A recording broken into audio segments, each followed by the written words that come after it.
Quand le mensonge prend l'ascenseur, la vérité prend l'escalier. Même si elle met plus de temps, la vérité finit toujours par arriver et détruire le mensonge.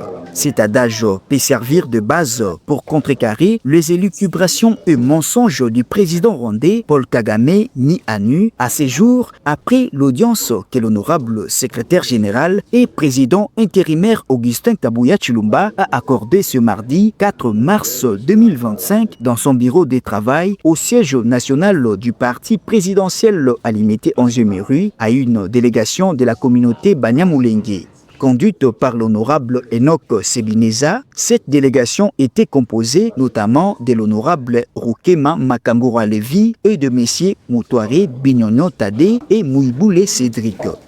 Il ressort de cette audience qu'aucun membre de la communauté Banyamulenge n'a donné mandat au président Paul Kagame de mener une guerre sur les territoires congolais pour défendre cette communauté swahiliphone. Se confiant à la presse, M.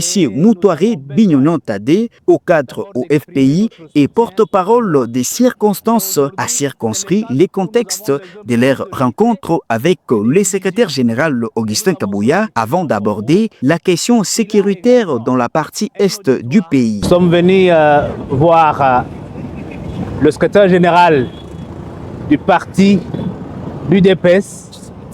C'est un parti d'abord qui est au pouvoir aujourd'hui et nous avons besoin d'abord d'exprimer notre soutien au pouvoir. Et aujourd'hui, c'est le temps où nous avons besoin plus de l'unité que des divisions. Et nous avons sollicité son concours. Il a également un auditoire à qui il s'adresse.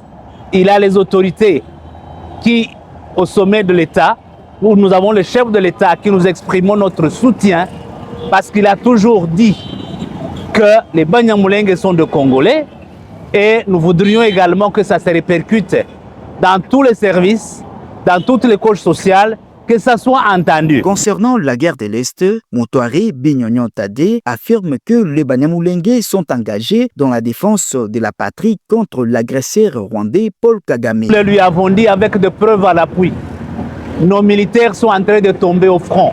Des militaires Banyamulenge. Il y a même un corps qui est encore ici non enterré. Il est tombé au front pour montrer notre détermination jusqu'au sacrifice suprême. Donc, je vous dis que ce qui nous arrive nous regarde tous, indistinctement. Et nous avons besoin de nous unir plutôt que de nous désunir. Parce qu'en se désunissant, nous ouvrons la porte à la division et c'est la faiblesse. Tout pouvoir qui est divisé de lui-même, il est appelé à disparaître. Mais si nous nous unissons, nous allons réussir le pari qui est le nôtre. À son tour, le secrétaire général de l'UDPS, Tshisekedi, a exprimé sa satisfaction d'avoir reçu la communauté Banyamulenge et a balayé d'un revers de la main le prétexte utilisé par le président Paul Kagame pour justifier le massacre des Congolais et le pillage des ressources naturelles de la RDC. Je suis très content de la visite de nos frères de la communauté Banyamulenge qui sont venus me faire voir ceci. Ils ne sont pas d'accord avec la politique menée par le président du Rwanda, Paul Kagame. Ils sont chez eux au Congo. Ils n'ont jamais mandaté Kagame de faire ce qu'il fait, puisqu'il mène la guerre à l'Est, il y a le frère de la communauté Banyamulenge qui meurt. Ils sont très reconnaissants vis-à-vis du chef de l'État, puisqu'il est le premier président à prendre parole au niveau de Londres pour reconnaître les Banyamulenge comme étant des Congolais. Ils m'ont contacté comme l'un des responsables de ce pays. D'abord, je suis député national, je suis secrétaire général des partis au pouvoir. Ils doivent être rassurés. Aujourd'hui, je les ai rassurés. Ils sont chez eux et nous devons mener la démarche pour montrer à tout le monde et aider les chefs de l'État pour la cohésion. Puisqu'ils ne sont pas d'accord, j'insiste devant eux, ils m'ont dit qu'ils n'ont jamais été d'accord avec Paul Kagame, qui utilisent le prétexte de Banyamulenge en danger au Congo pour agresser notre pays et piller nos richesses.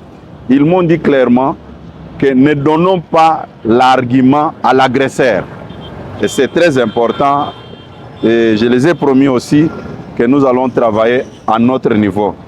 Je pense que je suis le plus heureux aujourd'hui parce que